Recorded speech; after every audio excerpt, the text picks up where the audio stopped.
Friends, it's Dina Williston from Our Blooming Catholic Life, and I just wanted to share with you today one of my favorite shops in the Smoky Mountains. I'm always sure to go. I claim this is a souvenir, and that's my excuse for going there. It is the Smoky Mountain Spinnery. It's in Gatlinburg, Tennessee.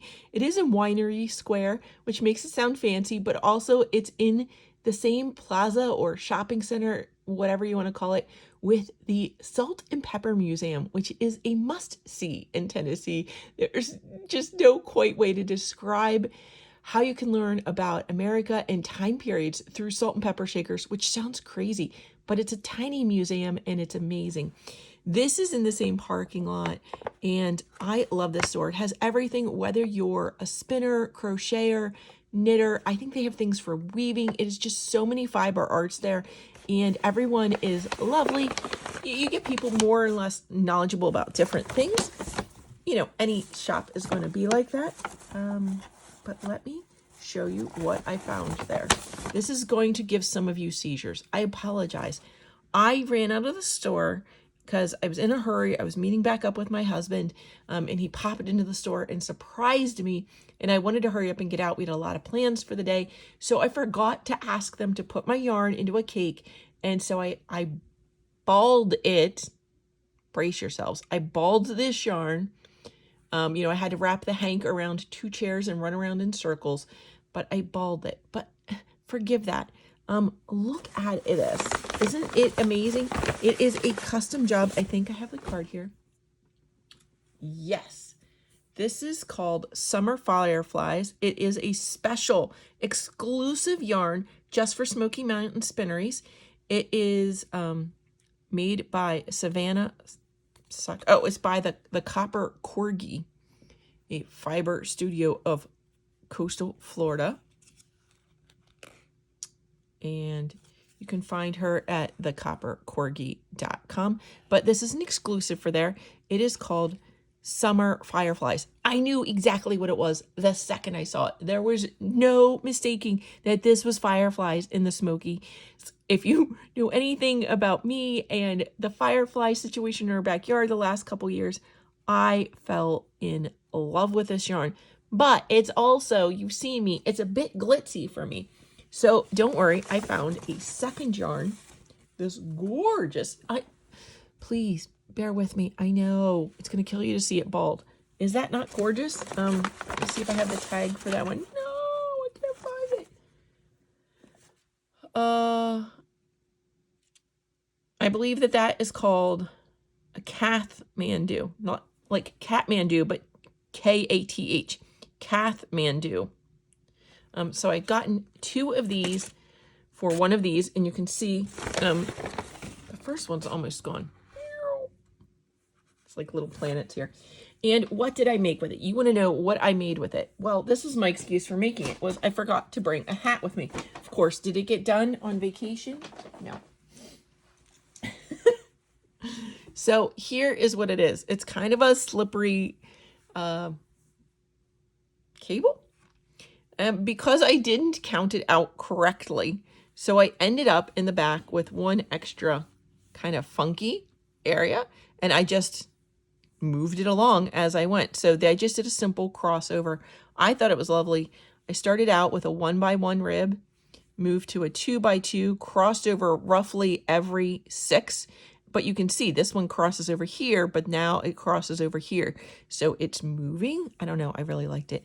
One of the tricks I do is a lot of times I start something in the round flat, and then I'll work it in the round as I go along, and I'll just sew the seam up when I'm done. It's not sewed together yet, though, is it? Because I wanted to try it on. I wasn't sure how to gather at the top since I was making the pattern up as I went along. So you'll see this pink safety line in here. What is a safety line? Do you know about a lifeline? We call them lifelines too. So as I went along, I took a different colored thread, one I knew would stand out, and I put it through every stitch. And so if I didn't like what was worked above, I could easily frog or rip back to this line, and then I'd still have all those stitches are on that line. Obviously, I like the hat. I'm ready to finish it up, and so I can just, okay, maybe not so easily, but I can pull this back out. Where's the other end of it? There's the other end. So I might start from this end instead. Just pick at it somewhere. So I can just pull this lifeline out now, but I can pull it out later. It doesn't matter. So this is the hat. I love the hat, but so my coat, because in the Smokies we went to Parrot Mountain, and in the room with the baby parrots, I had a baby parrot jump on me, and he very aggressively stole one of the pieces. This is so funny. To my coat zipper, one of the little pieces. So it's at the top, but my coat doesn't quite zip the whole way up. And so I wanted a little cowl, something like a scarf that I could put there. So this is called, I believe it's the Colette cowl. I'm going to put the pattern below. It's basically making a triangle shawl, and then we're somehow going to fasten, it's a short triangle shawl, and we're going to fasten the ends together. So it becomes like somewhere between a triangle shawl and a cowl. I'm like in love with that idea. So we're going to see how it works. How do you make these? You cast on 3 stitches to begin with. 3 stitches, right? And you're like, well, how does it get to this? This is a standard. Can you see the center rib coming right up here? This is, some people call it a center rib. In this particular pattern, it goes into something fancy later on, but I'm just going to do the standard pattern. This is a standard center rib triangle shawl. So you start out, you cast on 3 stitches, and then you're just going to knit 9 rows of it. Knit, knit, knit, turn, knit, knit, knit, turn, knit, knit, knit, 9 times. And then you're going to turn that little rectangle 90 degrees, and you're going to pick up these 3 stitches, and you're going to turn it another 90 degrees, pick up these 3 stitches. So now you have 9. Okay, and then we're going to start our increases. I have this downstairs, but I will show you. So I'm doing the same thing, 1 sparkly and 1 woolly held together. These are all on the size 8, same as I did there. I'm 99% sure these are on the 8s. Ooh, have I worn off the numbers? No, see? Chigu 8. I wanted something that wouldn't split these yarns. I was a little worried about being splitty. So I'm just going to knit 3. 1, 2, 3. And then I'm going to slip this marker. You can see this one's a little different than my later marker, and there's a reason why. Now I'm going to make one. I feel like this is make one right. Anyway, it's a make one beginning. I'm going to go back to front. See? There's a bar between these stitches and those stitches. And I'm going to go take my needle. It's a little tricky because these yarns, sometimes you can get a crochet hook or hold it up with your finger. I'm going to go under it from the back to the front. What? And then I'm going to come in here and knit into the front. Isn't that crazy? Let me try that again. So I have it picked up, and you can see it looks wrong. It's like angled the wrong direction. That's okay. I'm going to go in from the front and knit it. So when I'm doing the right side of the shawl, I'm going to go back to front, knit in the front. And then I'm going to go ahead and knit the whole way over. I'm knitting in a style that's called continental knitting. There's very little movement, so it's nice and easy on my wrists. I get repetitive motion disorders that aren't truly like carpal tunnels. It has to do with my digestive system being all scar tissue and me being malnutritioned, because scar tissue doesn't absorb nutrients. So you get a lot of weird, funky effects. So it's like carpal tunnel, but there's no way to fix it. So fun. So this continental knitting, a neighbor taught me that. Very funny. Neighbor recommended it to me. She was in labor. This is a fun story. I found the neighbor pacing up and down the street, and I went out to see if she was okay. And here she was in labor, but not quite moving along fast enough. So the hospital had sent her home and told her just to do some gentle walking. So I just walked up and down the street with her, and we were chatting.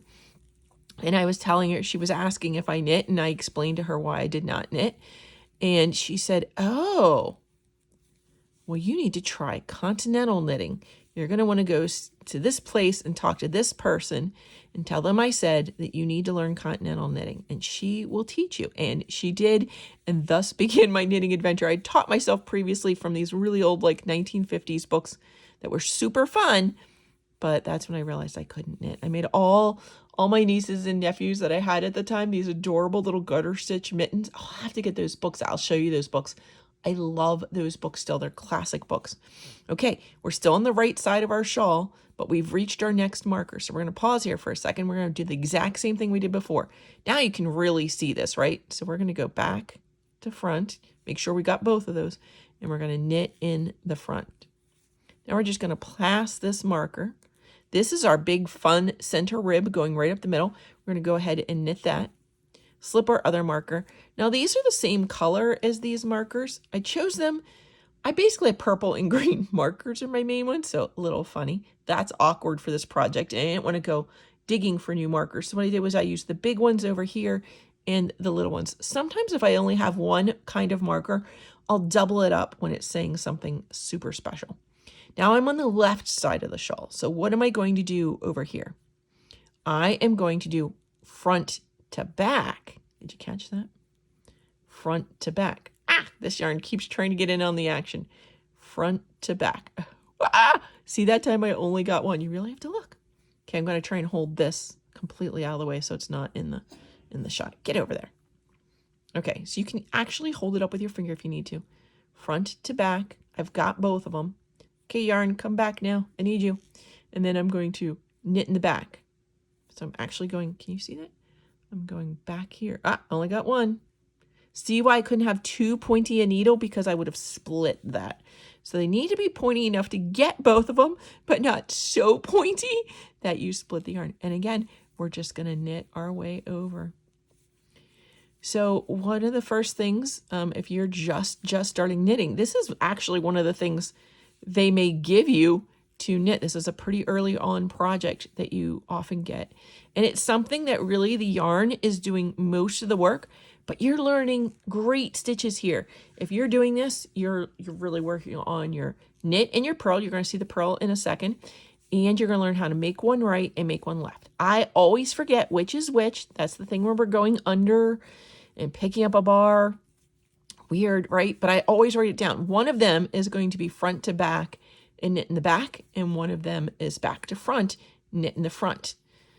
So all I do is I write them down. They're always in the pattern instructions under special stitches, and so I just write it down where I'm keeping track. There's normally a spot where I make tally marks to say how many rows I've done, and so wherever I'm doing that, I write down what one of those is, either the make one right or the make one left, and I know the other one's going to be the opposite, so I don't have to write them both out. They also make little keychain things, or even sometimes a little stitch marker that has a little tiny piece of wood or plastic on it that has what those are. That can be super helpful as well. So we're just knitting our way over until we get to our marker.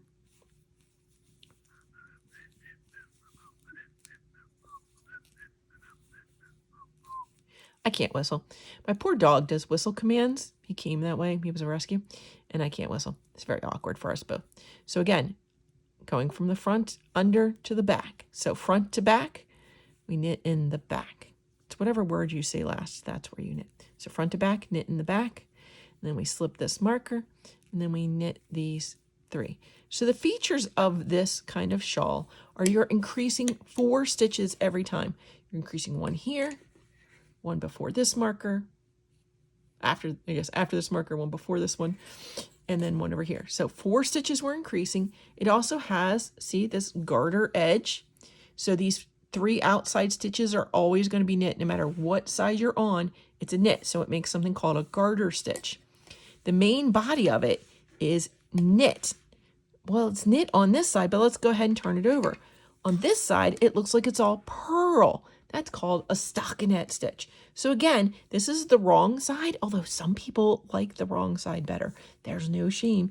You wear it however you want. And sometimes for high fashion people, we'll actually make sweaters with the purl side out. I don't get the allurement, but some people like it. So when we go back and do our what's normally called our wrong side, the side with the pearls is going to be called the wrong side. We're going to do our 3 knits here because this is our garter stitch edge, right? 3 knits, super easy, slip our marker. Now here's the stitch we just made, but all we're going to do, it doesn't matter whether it's a stitch we just made or one that's been on here for a while, we are going to purl our whole way across. Purl, purl. We just purl everything. So the only trick is, did that guy get a sparkly? Yes, they both got a sparkly. So I don't normally recommend doing multiple, like 2 strands held together. I don't normally recommend that for beginners, but you also don't normally recommend something so sparkly or expensive for beginners. But it can be fun. And this one's easy to see because this sparkle is held really well together. It hasn't frayed, it hasn't split, it hasn't done anything. And I made that entire hat. That included cables. So yeah, this is a really good one. I'm really happy. I think that was like called Copper Corgi. Great job. Like sometimes the fancy yarns do split. And even this purple is holding together great. The only thing I have to make sure is that I have a purple and a sparkle. And the only time it's difficult to see that is when the sparkle thread is almost the same color as the purple. And that's why I went with the purple. I really wanted to bring out, I would have also gone with a bright blue, but my main coat is black. And so I thought the purple would look better than a blue against that black coat. But also some of my coats are blue and the purple would go well with everything, I thought. And if you know, I live in Maryland, and so football team is the Ravens, and so you can't go wrong with purple and black in this area. Everybody likes it, so everybody likes it. Even if they don't like that particular football team, it's still a color combination that you're going to see everywhere in Maryland. It's not actually my favorite football team, but I do love this color combination. You're talking about that at Christmas. Most people agree it's a really nice color combination. And so you're like, oh no, we're coming to that center. What do we do? It's nothing special. We're going to purl that stitch, slip that marker, purl that stitch, slip that marker, keep on purling. How do we end this? So this particular pattern, remember I told you, is not going to end up as a normal one, but you know me, I'm so contrary. I'm not following that. I want to stay simple. The pattern would go into something called feather and fan, which is actually one of the first stitch patterns I learned for a triangle scarf. Feather and fan. I believe I did, it's a small triangle scarf. I think it's called a multnoma. And I was in a group and everybody was doing them and they are really cute, but I just didn't really want that because, you know, my hat has this cable pattern and I thought the plain would look nice with it. I didn't want to get so complicated trying to figure out how to do cables in a triangle scarf. I didn't want to mess with that, but I think the plain knit looks great with it, especially because the sparkle is the main joy of it, right? The firefly yarn. And so I'm just going to make it completely plain and then I'm going to come back. I'm going to find out how to finish it later. But again, somebody made that pattern and that is their living. So I will include a link to the pattern and you can find it out. But I'm not going to make their exact pattern or give you how they finish it, but I'll put the link for the pattern in the description. And so you can grab it and hopefully I'll be able to show you my finished project soon. It goes pretty quick. That's one of the great things about these triangle scarves too. They do start out really quick. And of course, each row is 4 stitches longer, so it takes longer each time. But I need at least 27 rows was what they did for the stockinette section. 27. And I'm very close to 20. I'm like 18 or 19. I have the paper downstairs. So I'm just going to continue going over. And again, this is going to be a triangle scarf that somehow at the end, we're going to join into a cowl. And again, I'll put that pattern below. If there's any special stitches, I'm sure I can show you that in our part 2 video. I'm hoping to have a part 2 video and show you that. Uh-oh, we slipped that last marker. Remember, these are different. Oh no, they slipped off. I kind of let it go once it went. But look, there's still loops. Just going to put them right back on. It does matter how you pick them back up. Did I get all 3 of them intact? Yes, that happens sometimes in the last 3 stitches because they are different. They kind of have a life of their own. They're going to do that. It's okay. We're going to slip in. I am going to apologize right at this moment. I realized that my knitting needles are almost the same color as this table. I did not know that. I'm looking through a camera rig, so it's a little bit different view for me than it is for you. And this is not a color wood I normally use. These are called Chigu. Are they rosewood? It doesn't say, but they are fancy Chigu. These needles were $10 unto themselves. Super beautiful needles. You can see they have, can you see that clear plastic cord? I've had no problems with this cord kinking or anything. It's a beautiful cord. I could have gotten ones that, you know, that you unscrew. What are those called? Interchangeables. I could have gotten an interchangeable as well. I chose not to. I chose to get these. Even though I have some interchangeables, sometimes it can be hard for me to keep track of them. Although I've been doing such a great job cleaning right now, I have like this monster hoard of crochet and knit hooks and needles. It's a little embarrassing. Anyway, so here it is. You can see I'm kind of running out of room on these needles. I got that size needle for the hat. Sorry, length of cord. These are, oh, what are they called? It's not called corded. Oh, the other kind of needle is called a straight needle. Oh my goodness, friends, I've completely lost it. Anyway, you can see this is actually going to be, this becomes the point. This in the end is like the across, and this will be like the point. So nice little shawl. It's kind of what it looks like. What do you think? I think it's still sparkly and beautiful, and I love it, and it's always going to make me think of fireflies. I love it. If you have any questions, give them to me. I will try and update you as we go along. And again, I'm going to have to find something with a longer cord for these needles so that I can finish this. And maybe I'll show you that when I get, when I'm ready to switch to another set of needles that have a longer cord, because this is getting really long and it's going to get cramped and difficult to do. When I switch them over, that's maybe the one I'll pick up video too. I'll show you that in another upcoming video. So stay tuned. I hope you enjoy that. That's my Smoky Mountain Spinneries project. Using my copper corgi and my purple. I'll show you those one more time.